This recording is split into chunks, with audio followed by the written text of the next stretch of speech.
Physics नहीं हो रही जेई की, कुछ बातें बताता हूँ वीडियो में, 2 तरीके बताऊँगा, एक आसान है एक डिफ़िकल्ट है, दोनों के फ़ायदे नुकसान भी है। और अच्छे से फिजिक्स समझ जाओगे इस वीडियो को देख के, एंड तक देख लेना।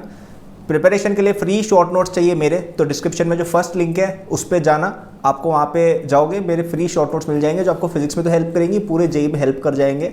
और इतनी बढ़िया मटेरियल फ्री में कोई नहीं देगा, तो जाके देख जरूर लेना उस चीज़ को, ठीक है। रिवीजन में बहुत हेल्प करेंगे। मेरे 2025 कोर्स पे डिस्काउंट भी आया है, जिसके बारे में मैं लास्ट में बताऊँगा वीडियो के, तो वो भी देख लेना। तो फिजिक्स को सही करने के 2 तरीके हैं। पहला तरीका है थोड़ा मेहनत वाला तरीका है, लेकिन प्रॉपर तरीका है, ठीक है। मेहनत वाला तरीका ये है कि आपको फिजिक्स क्यों नहीं आ रही, अगर आप एनालाइज करोगे ना, उसके कारण निकलेंगे कि आपको टॉपिक की कॉन्सेप्चुअल समझ ही नहीं है।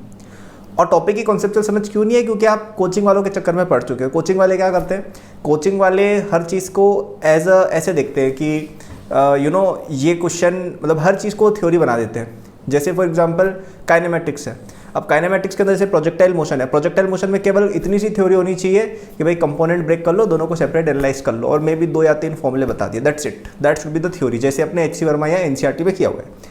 अब कोचिंग वाले क्या करते हैं, कोचिंग वाले हर एक चीज़ को फॉर्मूला बना देते हैं। वो हर एक चीज़ डराइव करेंगे और फिर बोलेंगे फॉर्मूला रट लो, इंक्लाइन प्लेन पे प्रोजेक्टाइल फॉर्मूला रट लो, इंक्लाइन प्लेन पे प्रोजेक्टाइल का डेरिवेशन ये रहा, एक्सेल विंड चल रही है तो प्रोजेक्टाइल ऐसे, उसका फॉर्मूला रट लो। तो वो हर चीज़ को कहीं ना कहीं थ्योरी की जगह, हर चीज़ को एक जो क्वेश्चन होना चाहिए उसको एक थ्योरी बना देते हैं और बच्चे को रटवा देते हैं। इससे क्या होता है कि बच्चे के दिमाग में कॉन्सेप्चुअल डेवलपमेंट हो ही नहीं रहा है, और वो बस रटे जा रहा है, और जैसे ही कोई नया क्वेश्चन आ गया आप नहीं कर पाओगे, ठीक है।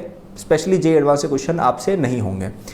तो पहला सजेशन तो ये है कि इस तरीके से मत पढ़ो, और आप हर चीज़ को एक कॉन्सेप्चुअल लेवल पर पढ़ने की कोशिश करो, जिसका बेस्ट रिसोर्स मेरे हिसाब से है concepts of physics bye HC Verma. ये बुक बहुत ही ज़्यादा अच्छी है, और इसके अंदर हर एक चीज़ अगर आप ध्यान से पढ़ोगे, ढंग से पढ़ोगे, आपको कॉन्सेप्चुअल लेवल पर समझ आएगी।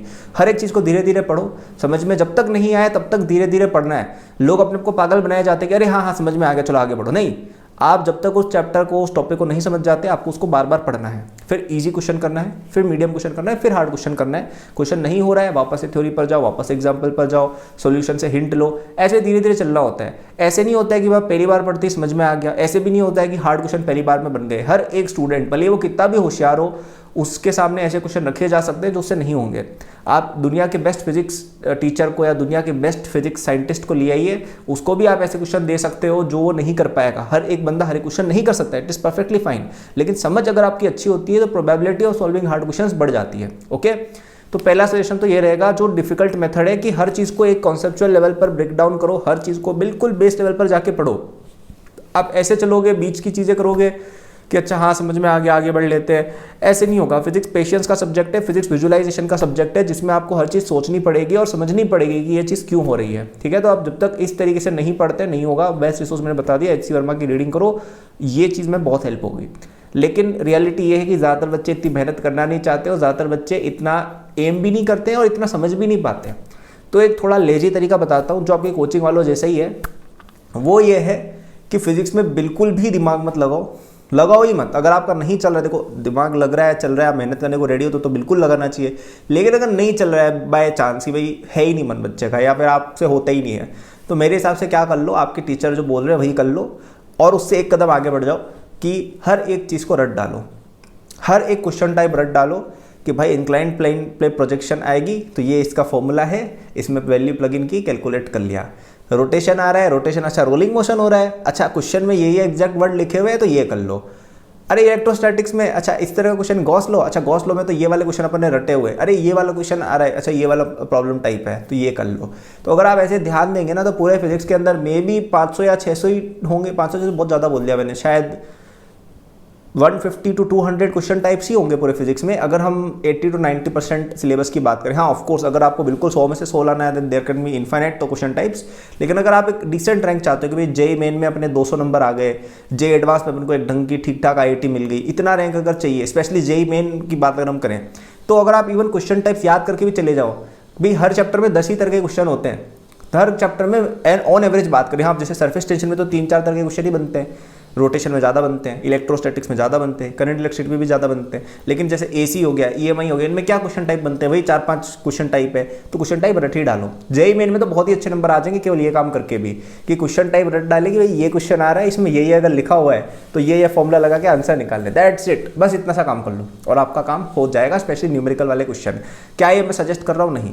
लेकिन अगर बच्चे से बिल्कुल ही नहीं हो रहा है तो ये कर लो, it is better than not studying at all. ठीक है, तो मैंने 2 तरीके बता दिए। पहला तरीका, हर चीज़ को स्क्रैच करो, अब तक जो आपने पढ़ा है हर कुछ सब कुछ हटाओ और बिल्कुल बेस लेवल पर जाके एच.सी. वर्मा जैसी कॉन्सेप्चुअल किताब उठाओ और हर चीज़ समझने की कोशिश करो, फिर वहाँ से ऊपर धीरे धीरे चढ़ो। या फिर बिल्कुल लट्टू तोते बन जाओ और हर क्वेश्चन टाइप याद कर लो। मेरे हिसाब से फर्स्ट टाइप बेटर है, लेकिन सेकंड भी कर सकते हो। और आपको अगर और हेल्प चाहिए तो मेरा जेईई 2025 कोर्स आपके लिए अवेलेबल है एट अ डिस्काउंट टिल 6 जून। तो डिस्क्रिप्शन में जाओगे, वहाँ पे आपको लिंक मिल जाएगा मेरे कोर्स का, जो अभी 7,000 रुपीज़ में सेल हो रहा है। यूजुअली वो कोर्स 15,000 रुपीज़ का रहता है, but for now it is available at just ₹6,999 till 6 जून। तो उस कोर्स को अगर आप पूरा पढ़ते हैं, उसमें मैंने खुद आपको कवरेज कराया है पूरा। 1000 तो स्टूडेंट्स हमसे पहले पढ़ चुके हैं। और अगर आप इस कोर्स को पूरा कंप्लीट करते हैं स्टार्टिंग से लेकर एंड तक, ना केवल आप चीज़ें समझ जाएंगे, आप काफ़ी कम टाइम भी लेंगे उसको समझने में, और आपको एक अच्छा question bank with test series भी मिल जाएगा for practising with solutions. Okay, तो मैं गारंटी लेने को रेडी हूँ कि आप अगर वो कोर्स पूरा पढ़ते हैं और 2-3 बार रिवाइज करते हैं, आप डेफिनेटली एक अच्छे कॉलेज में जाएंगे। इतना मैं गारंटी लेने तक को तैयार हूँ। और अगर आप कोर्स नहीं ले सकते due to any reason, notes तो डेफिनेटली ले लीजिएगा, नीचे वो भी लिंक्ड है और मेरे सोशल्स भी नीचे लिंक्ड है, वहाँ पे भी मैं कंटेंट डालता रहता हूँ, सब जगह पे देख लीजिएगा। Thank you for watching, good luck.